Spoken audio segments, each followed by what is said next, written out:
to be the very first to welcome you. Welcome to this How to Grow Your Nonprofit Amidst Crisis, where you're going to today discover the secrets of how high-impact nonprofit organizations consistently attract more people, raise more funds, and achieve more results even during very difficult times. I'm very excited that you're going to be hearing from numerous people here today during this webinar because a few of us as friends, all of us proven nonprofit leaders, decided to get together with one purpose in mind: to help you solve the three basic questions that all nonprofit leaders face.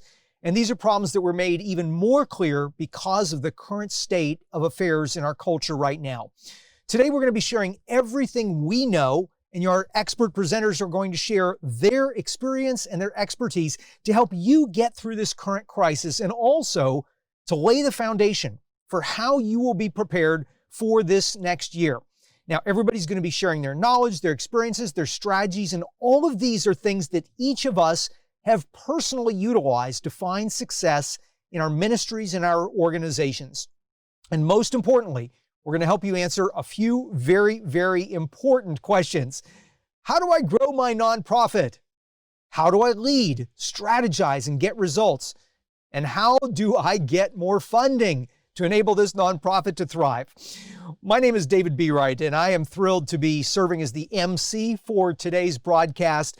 Some of you guys got to know in my previous role as the founder and former CEO of a nonprofit called 40 Days for Life, a pro-life organization that during the decade I led it grew into the largest international pro-life mobilization that there was, with over 750,000 volunteers, more than 2,000 local leaders, and more than 13,000 lives saved, 82 abortion facilities shut down, and more than 100 abortion workers leaving the abortion industry. It was an amazing journey growing that organization from zero to worldwide impact. Since then, I've stepped away from that organization, and today I do a lot of advising for nonprofit organizations, particularly high-impact nonprofits, and I also mentor ministry leaders, and I serve as the CEO of a tech startup that helps ministries and nonprofits conduct successful online events. I know from my experience, and our expert presenters are going to be sharing from their experience, that growing a nonprofit organization is hard.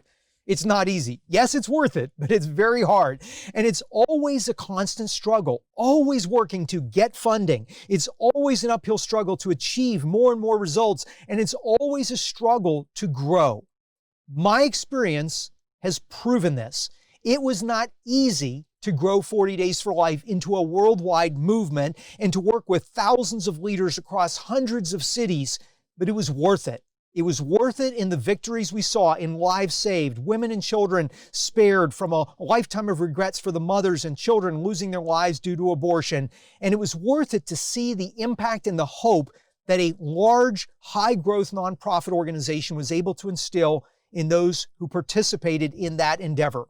Now, I today cannot promise you any quick fix to your nonprofit's needs, whether it's funding or growing your audience or strategy or anything else. But I will tell you, and these other presenters you're going to be hearing from today will tell you, if you're willing to be innovative, if you're willing to be fast-moving, if you're willing to be gritty, and if you've got a sense of adventure, you and your organization or your ministry can weather this current storm, overcome other challenges, and you can come out of this stronger than you ever were before, poised for substantial and rapid growth.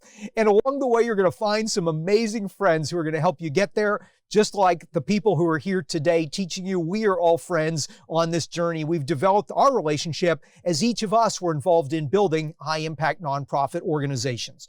Now, a quick review and overview of our agenda, what we're going to cover today in this masterclass. First off, you're going to be hearing about the three basic questions that every nonprofit should be asking themselves. Don't get these questions right, you're going to be starting off on the wrong foot on day one. Next, you're going to learn the two things that your organization must do when it comes to communications, particularly during a crisis moment. Then you're going to learn the three changes necessary to make right now if you want to launch your organization into a season of massive, unprecedented growth. You're also going to need and share today in the very best tips that you can apply right now to minimize the negative impact of the current challenges and crisis, and even Leverage this moment and turn it into an opportunity for the growth of your nonprofit. And you'll also learn the 2 things you can do right now to transform your fundraising efforts for today, but also for the future. So we are going to cover an awful lot of material here. We're at the end going to tell you how to go deeper, if you wish, into a much more exhaustive program that will help you implement each of these steps. We're going to be covering a lot of ground in short order, so you just buckle your seatbelts. We've got a lot to cover, and it's now my privilege to be able to start diving in. And I want to ask the 3 basic questions that any nonprofit leader should ask themselves. And for that, I'd like to bring on our first presenter, and that is Kristen Hawkins. Kristen Hawkins is the president of Students for Life of America. So Kristen, welcome. How are you doing?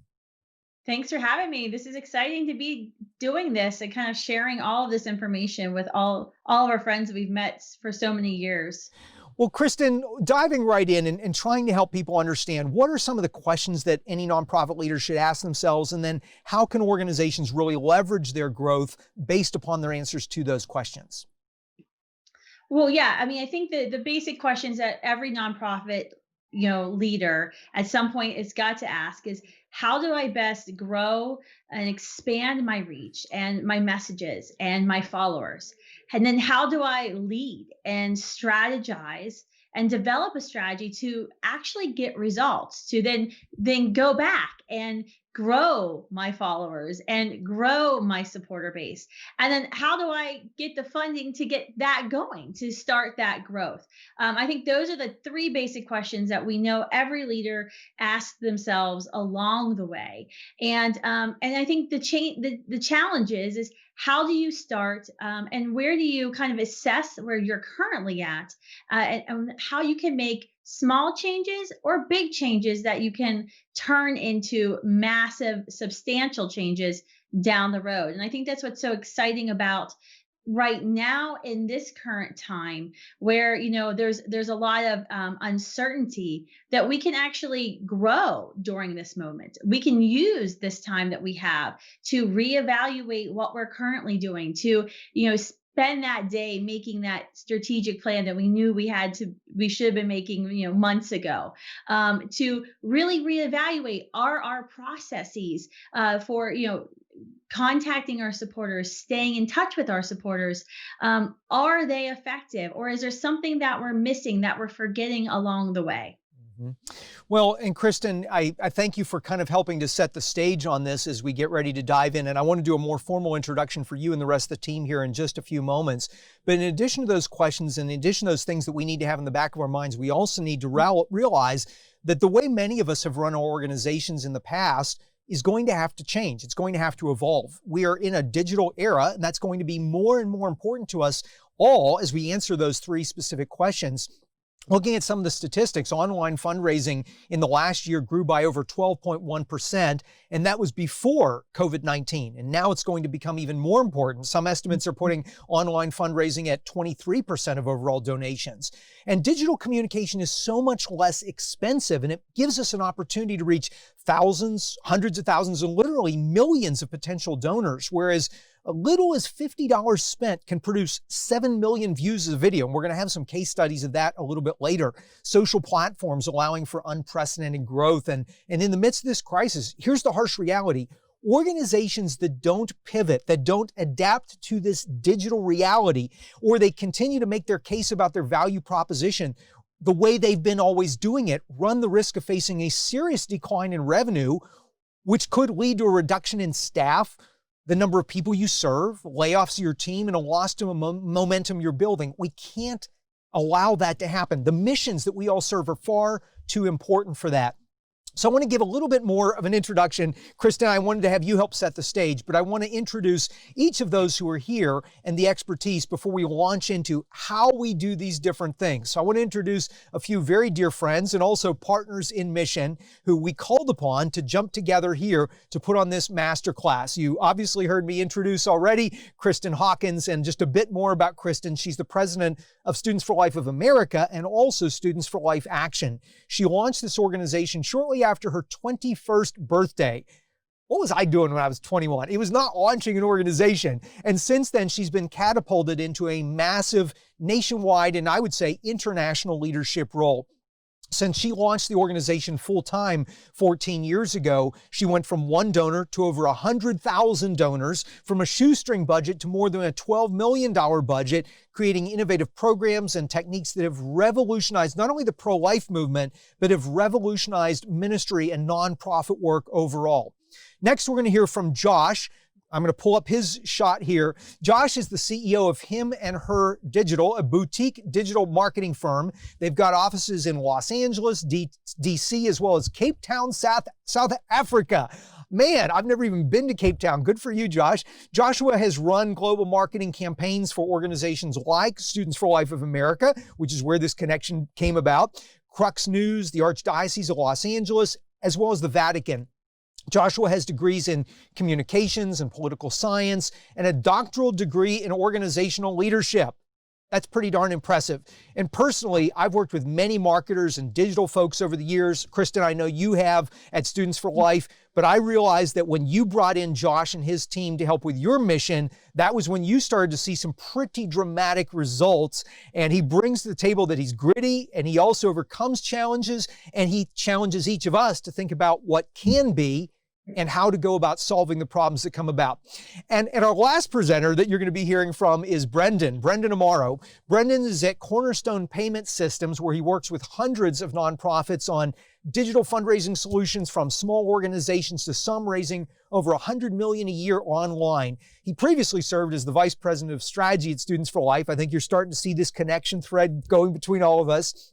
And he was instrumental in creating and leading several teams there as the staff grew from 10 staff to almost 50 full-time staff in 7 years. Brendan is currently working on an MBA at the University of Illinois. And the most important part, of course, of Brendan's bio is he's a new dad to baby Joseph. We are honored, all of us, to call one another friends. And Brendan, I know your loyalty, your strategic thinking, your determination to get the job done has served all of us, but particularly the work that you had done with Kristen at Students for Life. So anyway, all of the introductions are done. Thank you to this amazing group of presenters. I hope you watching this understand you have a world-class group of presenters taking you through this masterclass today. And Kristen, I'm going to dive in with you, and I want you to think about all that's happened in the 14 years since you launched Students for Life full-time and since we first met. It's been overwhelming. I have watched from the sidelines. I've been cheering you on. I served on your board. I've come alongside just in small ways, but you have rocked this.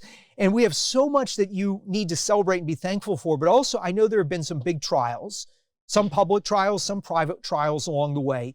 Can you tell us why you approached Brendan and Josh and I about putting together this event? This was your brainchild, especially right now in the midst of the current crisis we're dealing with. And anything that you found from learning from your past experiences that would be helpful during the current challenges that we're facing now, and how you're applying those lessons to your life and to your leadership. Absolutely. There's so many lessons, there's so much to talk about. I was given this amazing opportunity right after I had turned 21 to lead Students for Life, and it was just an incredible blessing to have an angel investor who agreed to fund our organization, to allow us to staff up and put this theory that young people were really pro-life, into practice, that we could do this. But we also had this timeline, right? We had to hurry up and find a whole host of other supporters to sustain our operations after that initial startup, seed money was gone. And we also had to be proving our concept and proving that we could mobilize young people, that we could get young people passionate about our cause. And so it felt like a constant losing situation. As each year kind of, we knew the grant amount, that seed money, that was going to decrease, be taken out of the bank account by a significant percentage, meaning that I had to continue to grow the operations and also grow the supporters and do that in a very fast way. And it was tough. And there were a lot of folks who I approached, hoping who would become my mentors, who just flat out told me that, our mission was, one, our mission was impossible. And two, this model of having to grow the organization and grow the supporter base at such a fast pace was, an impossible task. There were others who I knew had been successful in past, opportunities, who had done similar work within organizations and other various movements, who I approached, who, even though they were successful, they were very guarded with the information. And so they would, ask, what are you going to use this information for? Or, they really didn't want to be generous with their time, or, wanted a significant monthly price for it. But over the years, I have found some incredible folks to help me, and some mentors who have been generous with their time, with their wisdom, who don't operate out of this scarcity principle, believing that there's, this limited pot of money, and that every dollar I raise for my mission will somehow take it out of theirs. I've also hired many, high paid consultants, some for a few months, others for a longer term and longer contracts. And always when it came to that time to evaluate those consultants, those experts, I always had these like serious doubts that, was the financial investment that I made in supporting them, was it worth it? Were the outcomes there? Did they prove that it was a worthwhile investment, a solid investment for our supporters? And sometimes I felt like they weren't. However, over the years, and as the years developed, I did actually realize that each one of these consultants, who had decades and decades of experience, did provide value to our organization, and they provided value to me in particular. For each and every one of them, I can look back, no matter if they worked with our team for 3 months or 3 years, I can look back and I can always tell you one key thing that each of them taught me along the way, that helped me implement within our system, that's now successful for in our organization, that's continued to help us grow and attract more supporters and more followers to our mission. So it has been just on my heart, especially right now in this crisis, to find a way to share this information that I've learned with so many of you who I know are making a tremendous impact in our world, in our nation. But the current reality is, I run a nonprofit myself, and I have 4 children, and I just don't have the capacity to get on phone calls with every single person who calls for help, or write long emails. And so the idea behind this course, this masterclass, was, let's get some of our friends, some of my mentors, you and Josh, folks who I know we've overcome challenges together, and let's really just show what we've learned and demonstrate what we've learned, because we know, even when it's tough, even when it's difficult, even when there's a lot of unknowns up in the air, as it is right now, we can be successful. We can see growth, and we all have stories to prove it. I think right now, for what we're looking at, and what I'm really thinking about, is what, for every nonprofit out there, right, every ministry leader out there, what we need to be doing, and what we need to make sure that we're doing, is that we're open and willing to accept the challenge that's at hand.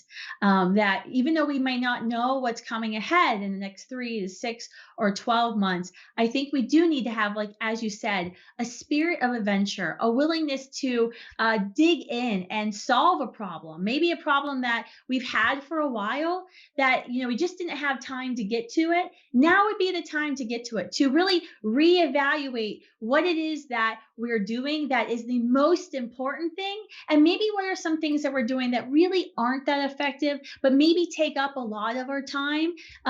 And I know, David, you've helped me with this personally, and say, is this the most effective thing you can be doing right now? And I think that is something that every nonprofit leader, during this time, while we're not traveling, we've got the extra moments at home, at work, to start reevaluating our strategies, and making sure that we're open to accepting new challenges, open to pivoting, and really creative problem solving. I think for me, during this whole crisis, one of the things that I've enjoyed the most, besides being at home with my children and trying to make the best of, this quarantine, has been the ability to think outside of the box, and to not be afraid to fail, to be willing to say, I'm going to try something new, because I know if I need to keep our organization at the forefront of our supporters' minds. That even though we're students for life and we can't be on campuses, we're still making an incredible impact. And that means I might have to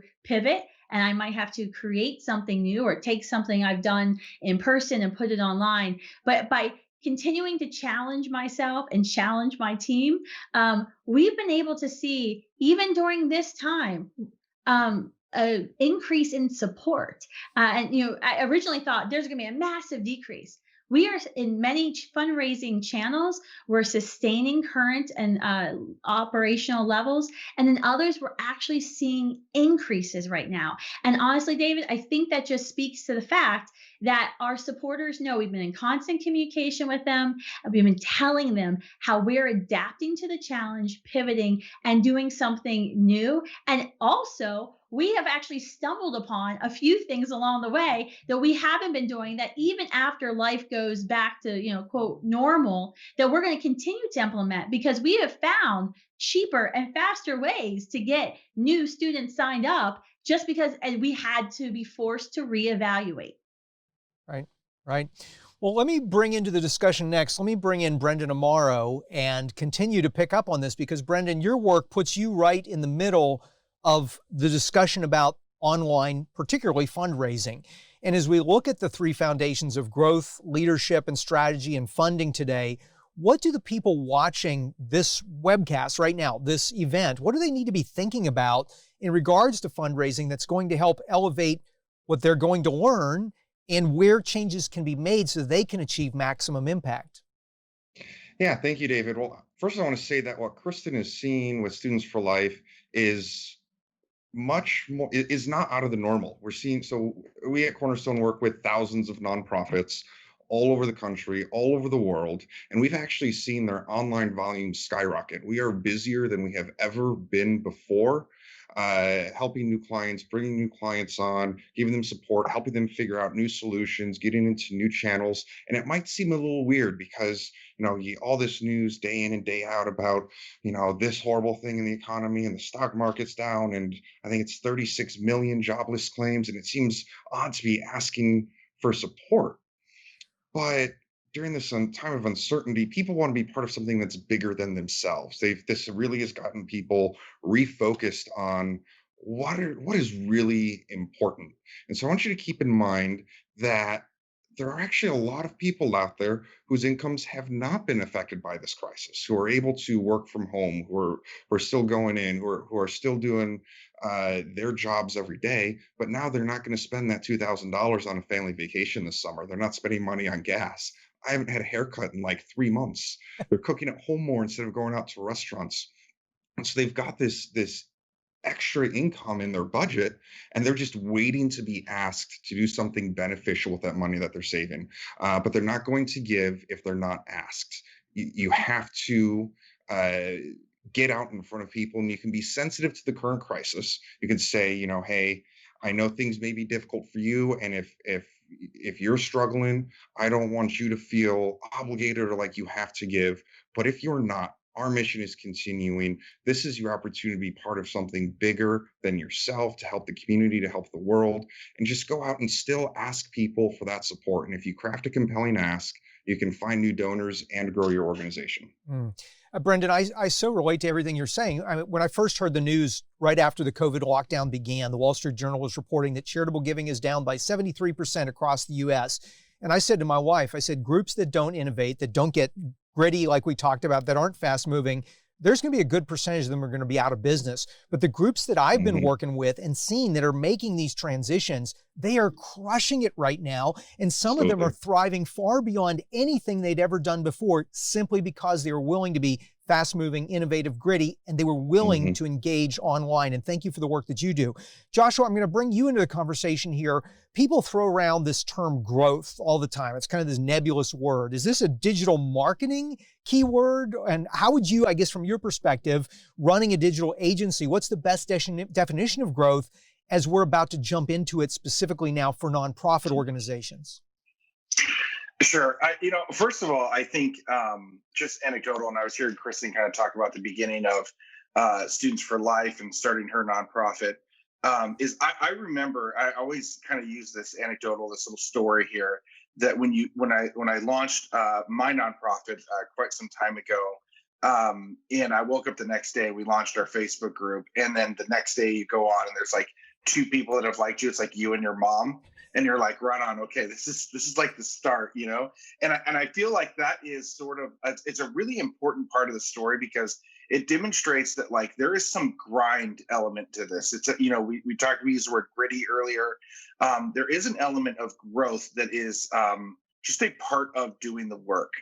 But I think that when you're doing the work, as Kristen kind of mentioned earlier, being efficient and doing the right work is incredibly important.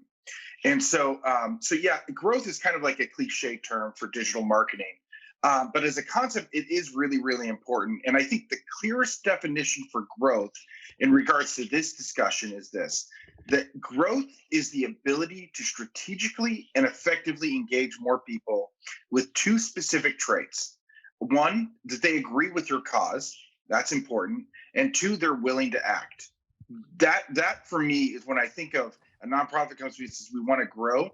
Those are the 2 specific traits that I really want to look for in growth, which is they agree with what I'm doing and they're willing to act. And as a nonprofit, if you can find that audience, if you can grow that audience with those 2 traits, you'll be successful, period. And so it's not just growing for the sake of growing. I'll actually get into this, I believe, a little bit later in this masterclass. But for me, we'll start there and saying, if you want to grow, you want to start with that they believe you and that they want to act with you. Those are the 2 key elements. So let's dive into this specific area of the solution of growth. How do I grow my nonprofit? So Joshua, when you think about digital communications, how does an organization plan for a crisis and then continue growing in the midst of that? Well, I think that there are 2 things that an organization needs to consider when looking at a crisis situation. And obviously, COVID-19 is a perfect example here. The first part of this strategy is really asking yourself, and this is something I think organizations need to do before, during, after, whenever, like now, whether you're in a crisis or not, that they should be looking at. And this is the strategy element that a nonprofit leader needs to consider is what sort of platforms you should be on. So you go to a nonprofit website and you look at either the top right-hand corner or the bottom, and it has like, Twitter, Facebook, YouTube, Instagram, and they all have it. And the reality is that they're not equal in the sense of how a nonprofit tells their narrative. And so I think determining which platforms you best speak on and deliver your nonprofit narrative, determining those, it's not saying you should get off of the others, but you definitely should lean on 1 or 2 as a way to really communicate your narrative. And once that's decided in a crisis, a nonprofit organization should really dig in on that social platform that they do well and start to craft a narrative that fits within the platform, meaning that like the way you tell a story on Facebook is different than the way you tell a story on Instagram. So you craft that narrative within the platform as well as the way your organization needs to communicate. And then within the confines of the timely event or crisis, and that starts to generate a chance at growth and virality. And so I think that immediately, there's really 2 parts here. The first is 1, determine what you're good at and the way to tell your story, period, before the crisis. If you're in the crisis, do it quickly and figure out how to best tell your story. And when the crisis hits, lean in on that and make sure it's within the confines of, what's happening within that crisis in order to take advantage of the growth that might be available. If people are looking for instance, I use Students for Life. We kind of have that sort of connection here across the board. Students for Life is built to be on campus. And so in order to transition to being digital, 1, being able to sort of market that digital, what you can do during the quarantine to save the lives of the preborn, right? Like that fits right in. That's the story. It's within the crisis element. We use specific platforms that Students for Life does well, that they do well, and we were able to grow within those parameters. I think that to me that's smart strategy. That's defining what you do well, telling your narrative, and sort of engaging in the actual crisis or the event that's happening. And so in a time of crisis, I think that's where you have to focus.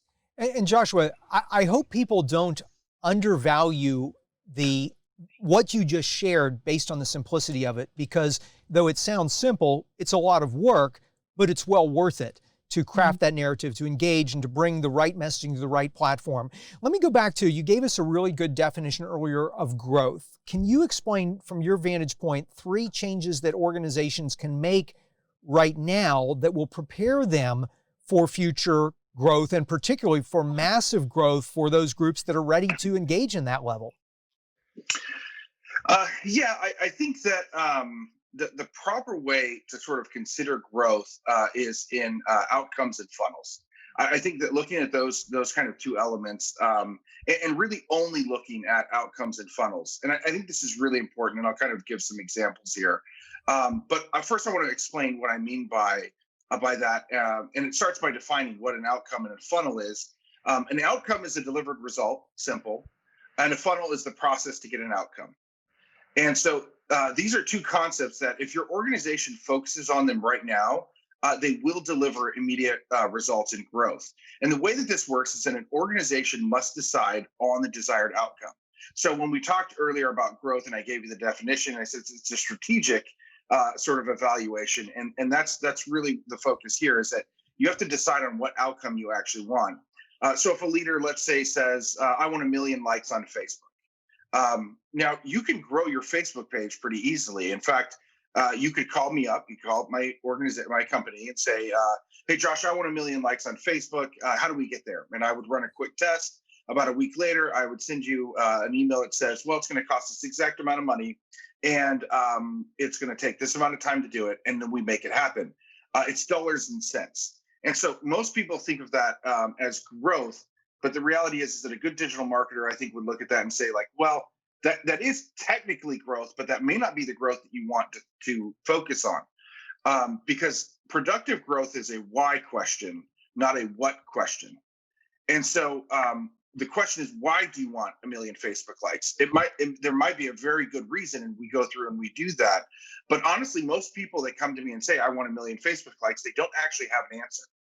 So if you asked me, I would want 1 million email addresses that I acquired on my own and under my own terms, rather than 1 million Facebook likes. And the why for me is, well, I can answer that. One, I own the data and not Facebook, and I can do with the data what I want. In fact, I can use those emails to even target those individuals back on Facebook anyway. And then second, I can generate donations and actions via the emails, which is something that Facebook has struggled to prove to be effective on. So the funnel, getting back, so that's the outcome. The funnel, for instance, is the growth engine that I build to get that email list. So I want to collect the data. I might use Facebook to drive traffic to a landing page so that I can collect the data, connect the data to a welcome email series that I put out, and then I ask for some money. And that funnel is connected to an organizational outcome, which to me equals real exponential growth. I grow my email list, which in turn allows me to grow money, which in turn allows me to grow my Facebook page. And so I get this sort of like exponential growth, but it starts with why I want to do something, not what. Mm. And Joshua, I hope everybody, I'm sitting here scribbling notes as you're talking, because this is a treasure trove of information. And I remember the first time, and you and I have had this discussion, where when I first heard the term funnels, I was like, what the heck is a funnel? It's something I use in my kitchen. What is that all about? And for some nonprofit leaders who haven't been in the business space and in the world like that, it's simply thinking about it as that desired outcome that Josh was talking about. That's the bottom of the funnel. But you have to have a whole lot go into the top of the funnel to have fewer and fewer go down through the bottom of the funnel and ultimately achieve that outcome. And once you understand that, it's such a simple model, but literally this can make or break an organization, not only having the outcome as the desired result, but having the why, which is the right outcome that we need to achieve for our mission to be advanced. And then what's the proper funnel? What are the steps along the way to move people through that process so that they take the step that will achieve that desired outcome? This is absolutely brilliant. And I'm pulling up all the presenters here for just a second. I hope you as a person attending, watching this masterclass right now, there is so much wealth of knowledge here, and we're covering as much as we can in this time we have together. But there's no way on earth that I can take Kristen's experience at Students for Life, Brendan's experience at Cornerstone, Josh's experience running a digital agency, and we can't cover everything here. We're trying to give you at the top level to help you get the concepts.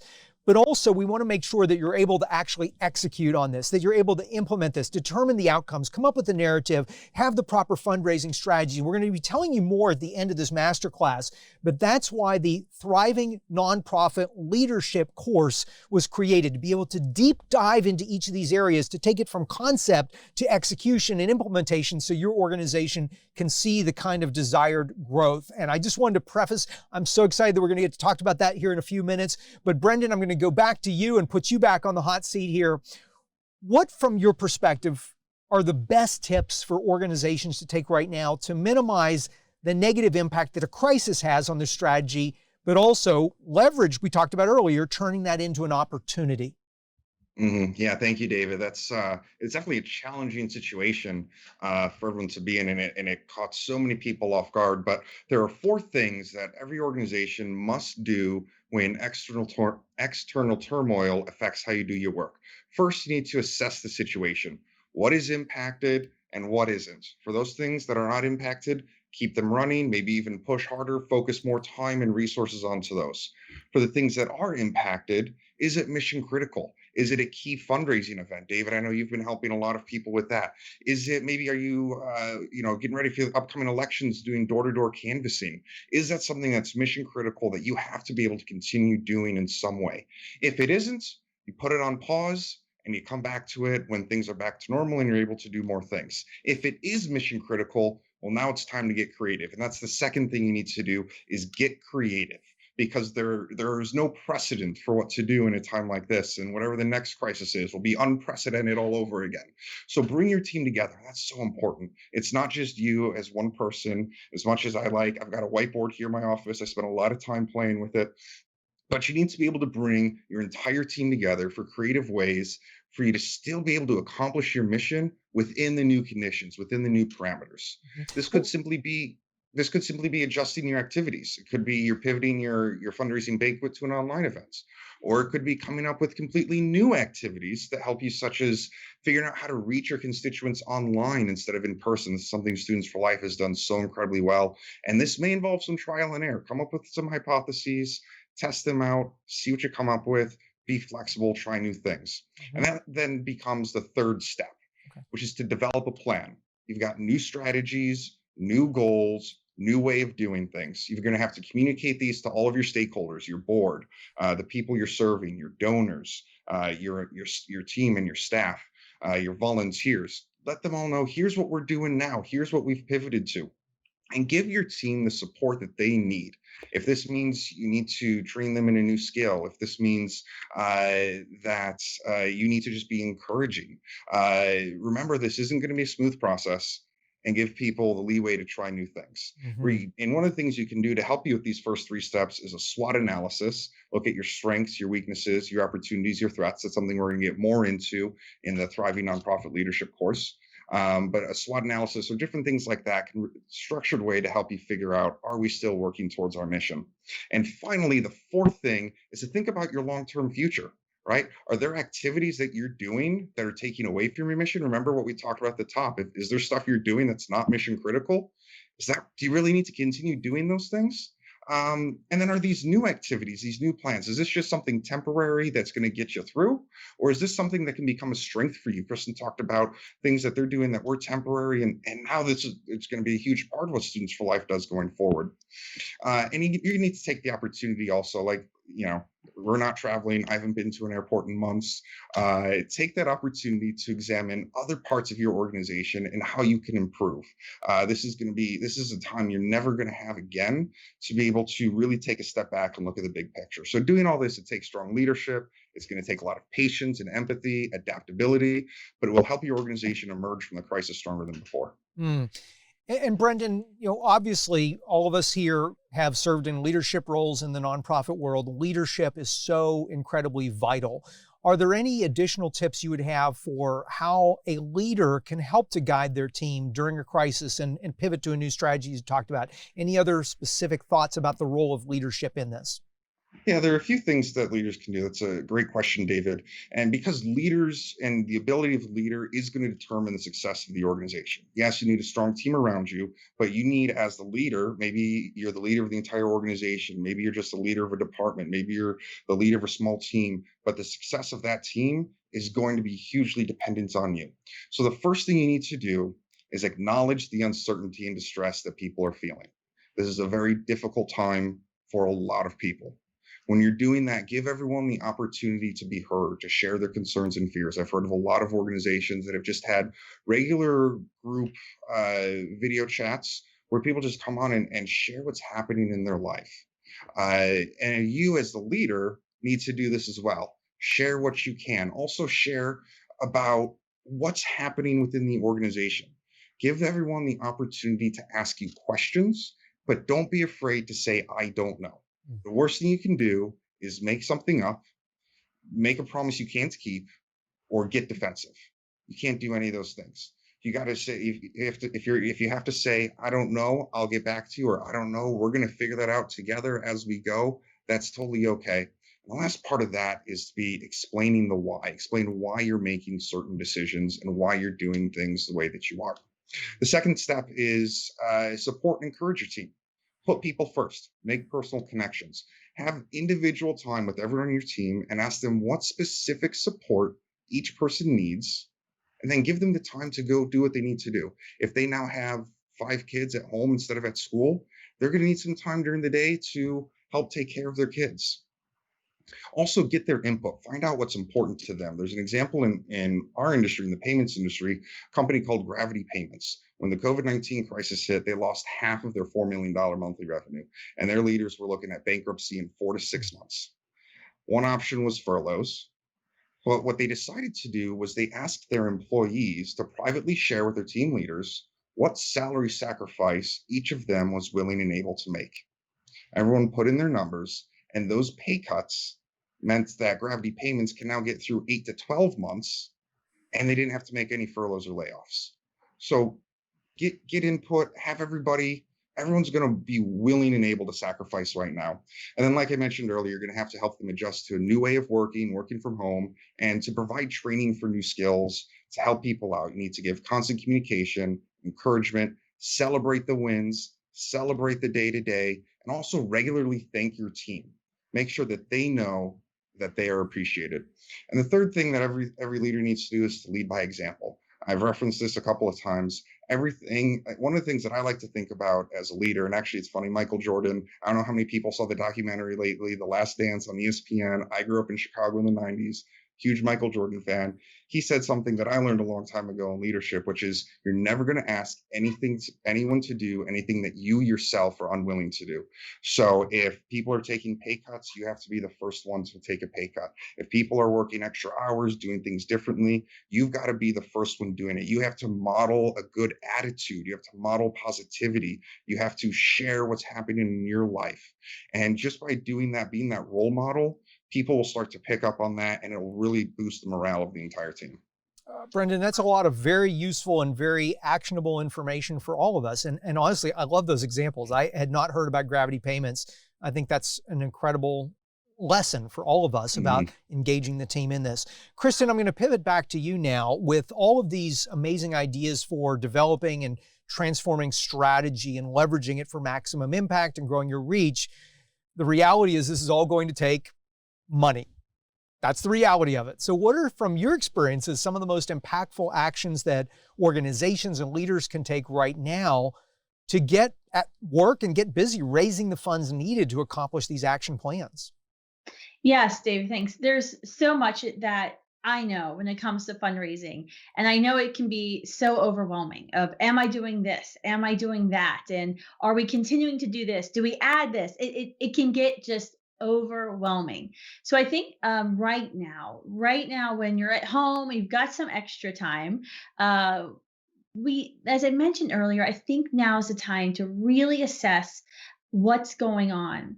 What's been going right with your organizational fundraising? What hasn't been going so right? What's been growing? Maybe there's a channel of fundraising that's actually been growing that you really haven't paid attention to? I know this has personally happened to me before, where 3 months down the road, I was like, wait a minute, we got a lot. Wow, the income there really, what are we doing? What are we doing right there? And you kind of stumble upon things by accident, and realize this is a channel, this is a place where our supporters want to invest. And man, if we only told our other supporters about this opportunity, what could we do to maximize support and donations to really, help us achieve our goals within our mission, to achieve that vision that we have for America. So I think right now, one of the first things I would tell any organization, I know I've certainly done this myself, so I am not asking you to do anything I haven't done myself, and that is assess. Assess where you are, what has been going right, what has been going wrong, and what are your processes? What are the processes that your team has in place? Because we realize you can't do it all. I certainly can't do it all.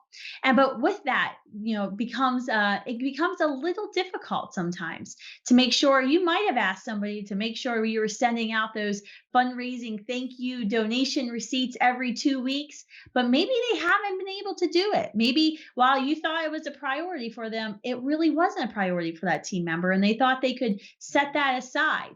Or maybe thought that annual giving receipt that is required by the IRS for donations over $250 wasn't really a big deal. And then suddenly you have all your supporters calling on February 1st asking, where is my receipt? I'm maybe speaking from personal experience here. So now is the time to look at your processes and your calendars that you have in place.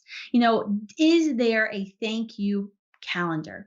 Is there a cultivation calendar, a way that you continue to build relationships with your supporters, especially your top supporters, those who give very generous gifts to you year after year? Do you have a calendar in place for your contacts, for your supporters that you're contacting monthly, right? What's your mail calendar and your email calendar? And are you keeping that calendar up to date and making sure you're adhering to those ideas that you had of, we're going to send an email once a week, we're going to mail a letter every 6 weeks? Are you doing that? And if not, what can you change? Maybe there's a process that you can implement. Maybe there's a responsibility you can delegate or shift to someone else to make that happen. Because I think what's so critical about fundraising, and I'm going to pull up here this fundraising journey map. What's so critical about fundraising? Kristen, can I pause you for 1 second? I want people, because I know this is coming, I want people to make sure, get notepad and paper, because think about if you were going to go on a trip across the country, what do you need to know? You need to know where you want to go, but then you need to know how to get there. And it used to be we'd open up a map and plan out the route, but nowadays, what do? We plug it into an app on our phone and use GPS and tells us how to get there. So essentially, we use global positioning systems to get us from where we are to where we want to be in life. And for fundraising, what Kristen's about to share with you, this is an FPS. This is your fundraising positioning system. So take notes, because this is a roadmap to help you from where you are to where you want to be. I just wanted to say, pay special attention to what Kristen's about to share here. Well, that was a much more creative name than I could ever think of. I better copyright it quickly, right? Yes, I added journey map to it. I'm like, where have I think this is the genius of David B. Wright. I call it David's what do you call it? We call it pixie dust. Comes in and just splashes it up. There you go. So, the one thing I'm telling you right now is you've got to assess. There's two main tips. One is assess. And to help you assess, I've kind of put together this, process map, this journey map of fundraising. And I just want to quickly, it's 9 boxes. I want to walk you through it. I think when you think about fundraising, it's going to be about 3 key things: passion, process, and then those people. And the passion is what you got to start with. Josh has already touched upon this. I don't have to go into it, but you have to know your supporters why they give to you. Why don't they give to you when you ask? And you have to know your why. Why are you doing this work? And then you've got to take those answers, those questions. And I list out some of the questions here that you have to ask yourself, and maybe even ask some of your supporters if you're unsure. And you've got to take that and you've got to develop your pitch, that narrative that Josh was talking about. Other people call it your story brand, right? Who is the victim? Who is the villain? Who's the hero in the story? Every story has those three things, every good story. And when you're fundraising, when you're making your case for support, whether it's online and you're trying to reach supporters to have follow you, or you're sending a fundraising email or a letter, or you're even meeting with a prospective supporter in person, you have to have a story. You have to be able to take that why you do this work, and the demonstrated success that you have, and you need to be able to show it to your supporter. You need to be able to demonstrate the success. You need to show them the urgency. You have to show them what's at stake if they fail to join you in acting, because who is going to be hurt, and what villain is going to continue to prosper. You've got to develop that pitch. I can't overemphasize this enough, because I've seen, we send out fundraising letter after letter after letter, and we'll do okay. By industry standards, somebody will say it's okay, it's okay. But then when we finally developed our pitch at Students for Life, when I was finally able in a concise way to lay out what's at stake on our nation's college and high school campuses, who is preying off of these young people, what's the risk if someone doesn't act, I have to tell you, like, instantly, returns, donations to the support letters I was sending out, the emails I was sending out, went through the roof. And so I'm always asking our team, what is our story? What is the narrative? What are we trying to tell our folks? So you have to have this pitch. And I think the other thing with passion is you have to check your attitude. Originally I was calling it check yourself, but I put check your attitude. What is your attitude like when it comes to fundraising? Are you a glass half empty person or a glass half full? I know I tend to lean to be glass half empty, but that can hurt you sometimes with this pessimism of thinking, I can't do it. I'm not going to meet this goal. There's no way we'll be able to fundraise the amount of money the rest of my team's telling me. I also think when you're doing your pitch, when you're writing to your supporters and you're communicating to them, you have to make sure they see the opportunity and the hope, that it's not a sinking ship.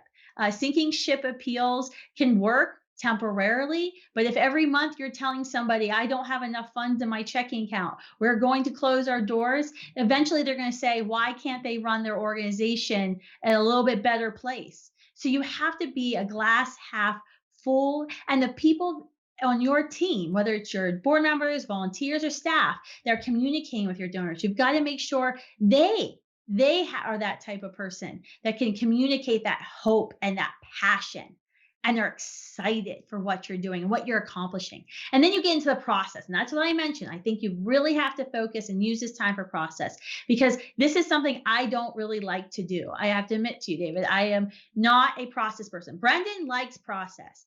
I get bored with process. Yeah. Let's just get it done. But process is critical. You have to know what sort of fundraising channels you're going to use, whether it's mail, major giving, phone banking, events, foundations, email, online. Figure out what channels you want to use, what you're currently using. You have to know what your budget is, what's your goal, where you think you can raise those funds, and then you establish your systems, how you're going to ask for that support. When are you going to do it? How are you going to space out your letter campaign from your phone campaign? How you're going to follow up to that letter you sent with an email, after 4 days after you think it hits their mailbox? What are those systems that you need? Just our back office things of making sure those annual tax receipts go on time, that you're filing something called charitable licenses. And if you don't know what a charitable license is, go to Google right now and figure out if you need to file it for the state you're fundraising in. The thank you process. We know with supporters must be thanked. And the faster you can get that thank you out to them, the more they're likely they're going to be to continue their support. Most supporters, I have to tell you, most supporters who give to an organization will not give again the next year.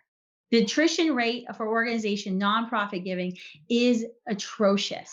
The average sustainability rate is only 45%. So only 45% of folks who come in as a new supporter this year will give to you next year.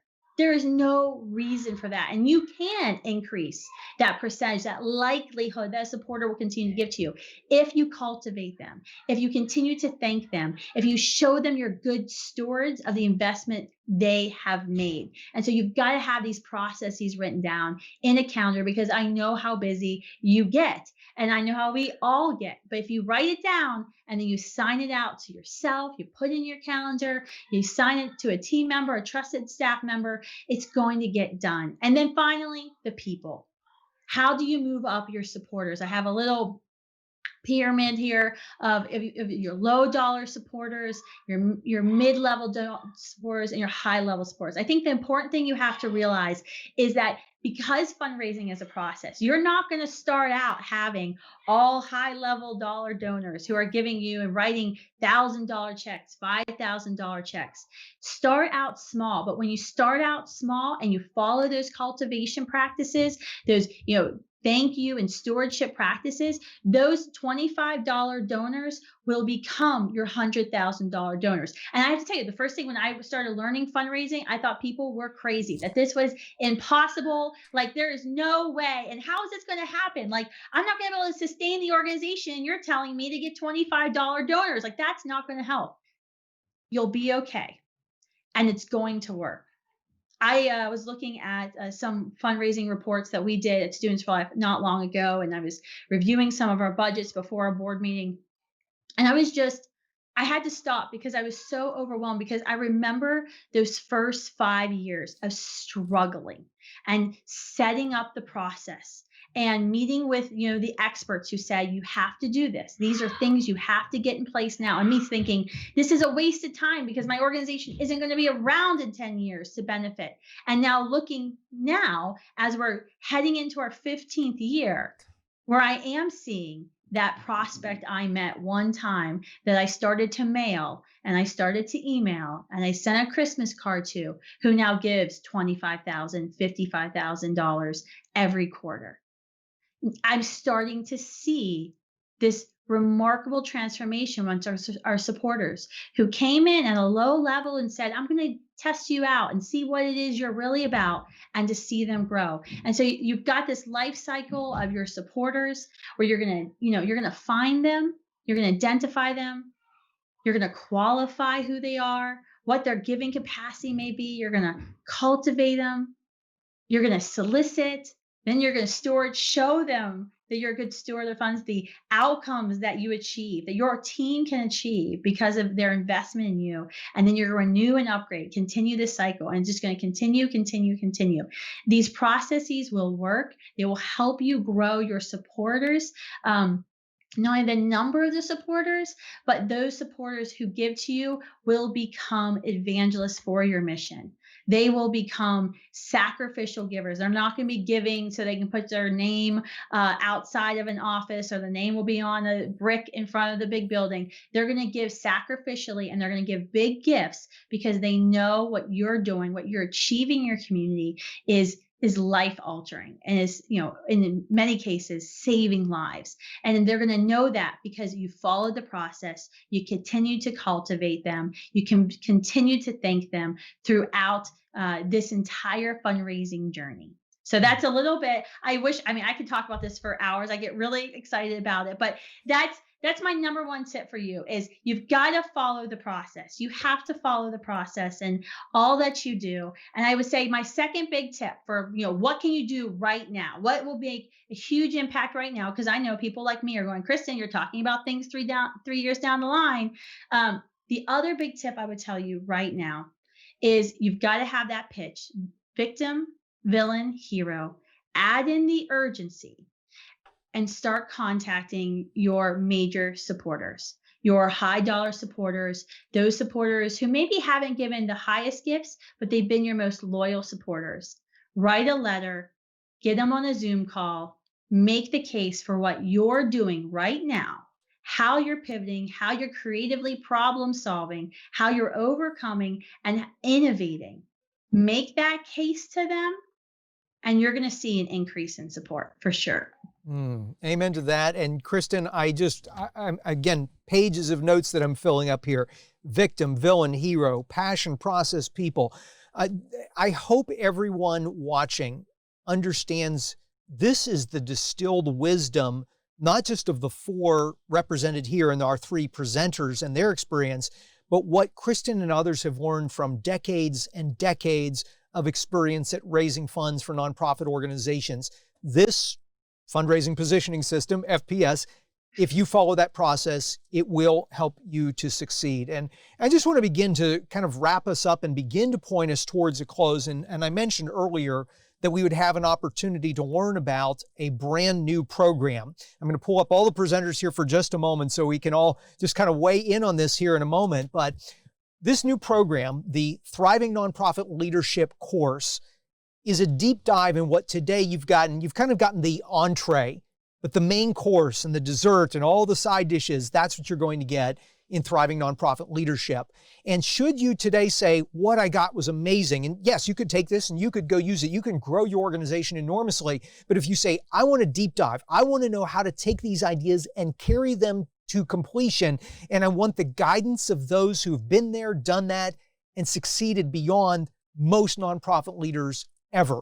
That's why Kristen came up with the idea for this masterclass. That's why Brendan and Joshua got on board and wanted to get together to give you some valuable ideas, some hope, some understanding, some useful information that you can take away right now and help your nonprofit to succeed, whether it's in this time of crisis or the next crisis that happens.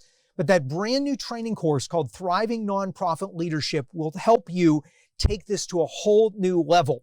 If you were to hire all those consultants that Kristen was talking about, that many of us have hired and worked with over the years, you would pay thousands upon thousands of dollars. If you were to try to say, just to the three presenters you've heard from today, hey, I just want each of you to spend an hour with me, you're still talking thousands of dollars. Their time is that incredibly valuable. You're taking thousands of dollars worth of knowledge, the experiences of decades brought down and distilled into a training program that will take you step by step through each of these concepts we've talked about today. That training, if you attended this training in person, you'd probably pay $900, $1,000 or more dollars, and it's going to be delivered to you on demand by video, and also with an additional benefit of being able to interact with your presenters. More than 5 hours of deep dive training, all for just $297. So if you felt like, wow, I've gotten so much out of this, imagine how much more you're going to get by partnering with Joshua, Brendan, Kristen, in the midst of Thriving Nonprofit Leadership. That's where these expert presenters are going to go in depth into the growth strategies, the solutions, leadership and strategy and fundraising techniques, the same foundations that were covered here today, but with practical applications, with step-by-step blueprints, with personal lessons learned, with implementation ideas. There's also within Thriving Nonprofit Leadership an entire section on lessons we've learned, which is a roundtable discussion on all the ways that each of these presenters and their nonprofit experience have screwed up. How they messed up, fell on their faces, but yet how they overcame that, how they fixed it, how they were able to get past the trials and challenges that they faced, because you're going to face, if not the same challenges, similar ones, because that's the nature of leadership. That's the nature of leading a nonprofit organization. The information contained in Thriving Nonprofit Leadership is so important. We want you to learn everything that these presenters have taken their entire careers to learn.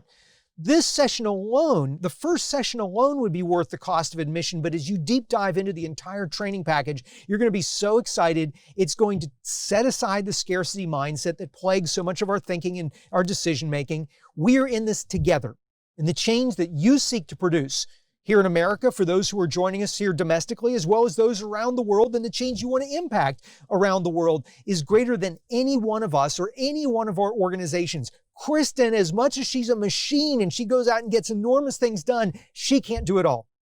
Brendan can't do it all. Joshua can't do it all. I can't do it all. But with you, together, we can accomplish things that are multitudes beyond what any of us organizationally or individually can do. I'm privileged to just have a tiny little part in this conversation and the experiences I've had in the organization that I've led, and bringing some of that to bear in Thriving Nonprofit Leadership. However, just as Kristen would tell you, as Brendan would tell you, as Joshua would tell you, there's so much more to be done. And the difference that generosity of time from a few key leaders made to Kristen and mentors made to her and have made to each of us when launching or growing our organization was so critical to getting us to where we are today, and all of us are still learning. but we want to bring that same level of mentorship, coaching, and help to you. So Kristen, I think you would agree, and I'm going to just invite you here. What is your prayer for the Thriving Nonprofit Leadership course? What do you hope it accomplishes in the lives of those who go through this advanced training? Well, I pray that this course is a blessing to you. That, even though I'm not able to personally meet and mentor with so many of you, that that I've been thinking about you.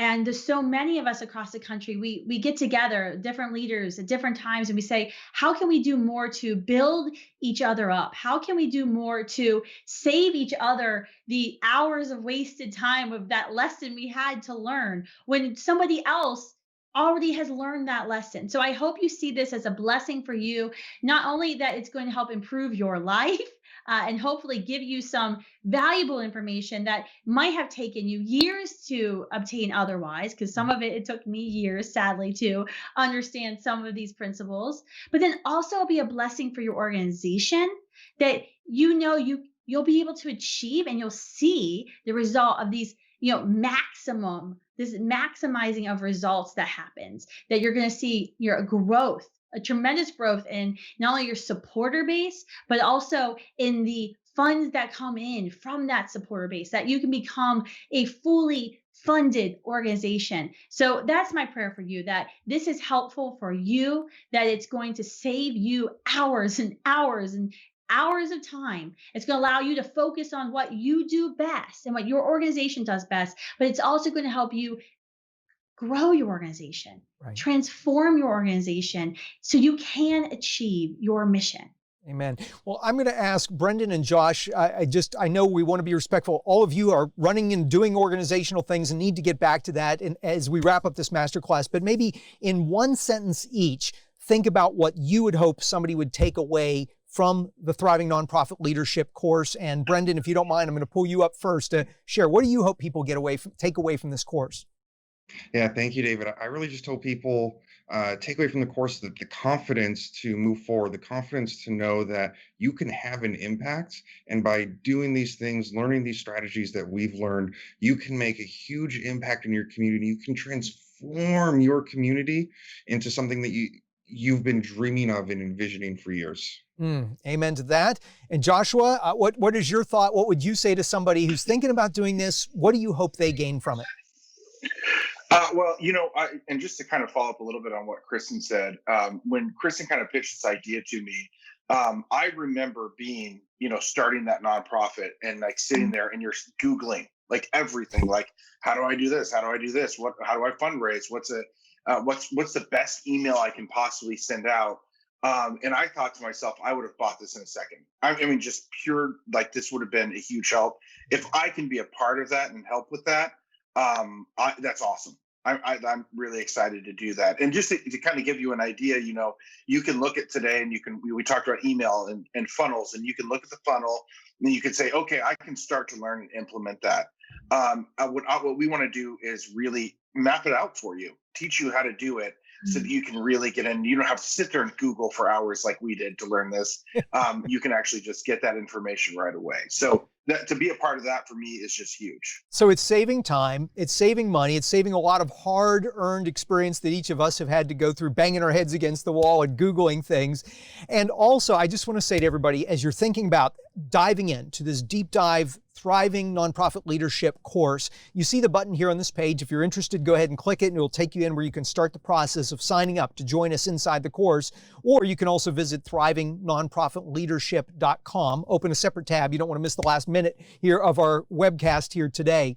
But as a special offer, because you're trusting us, I mean, this is a crazy time, and you're trusting these three presenters, you're taking a leap to go into this next step, an additional bonus is being thrown in today, that as you join the Thriving Nonprofit Leadership course, you will also be given access to a private, members-only Facebook group where you will interact with these presenters beyond just a passive course. You'll be learning from the training course, but also you'll be able to interact with them and interact with one another other nonprofit leaders who are looking to execute and implement on what they're learning here. So as you go to thrivingnonprofitleadership.com or click the button to go ahead and sign up to join the course for just $297, you will have access, in addition to the training course, also to that private Facebook group.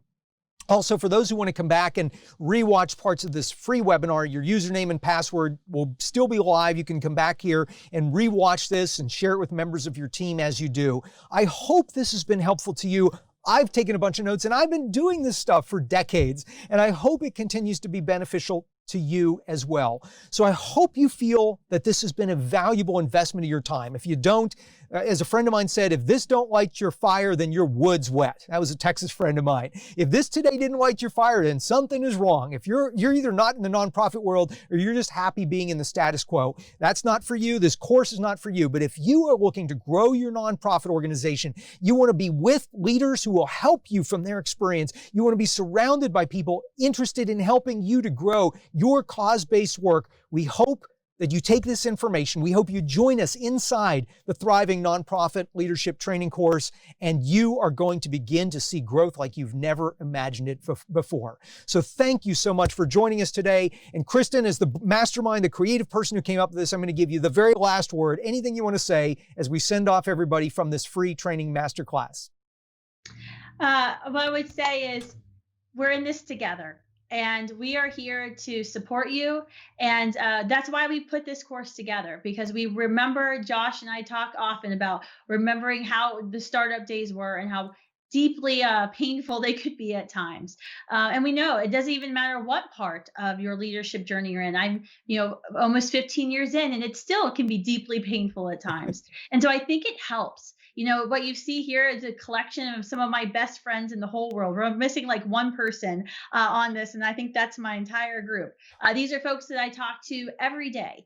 I ask them for mentorship and leadership advice. And, they're the ones who encourage me when I'm having a bad day, when something has maybe gone wrong, hasn't gone the way I anticipated. We say, let's think about how do we fix this? What did we do wrong? What can we do right next time?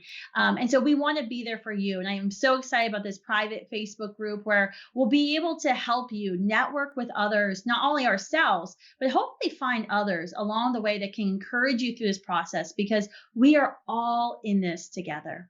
Amen. Well, Brendan and Mara, thank you so much. Joshua, thank you so much. Kristen, thank you so much. And to everybody who's been a part of this, thank you for your participation. We look forward to seeing you on the inside of Thriving Nonprofit Leadership. You can find it at thrivingnonprofitleadership.com. That's thriving, THRIVING,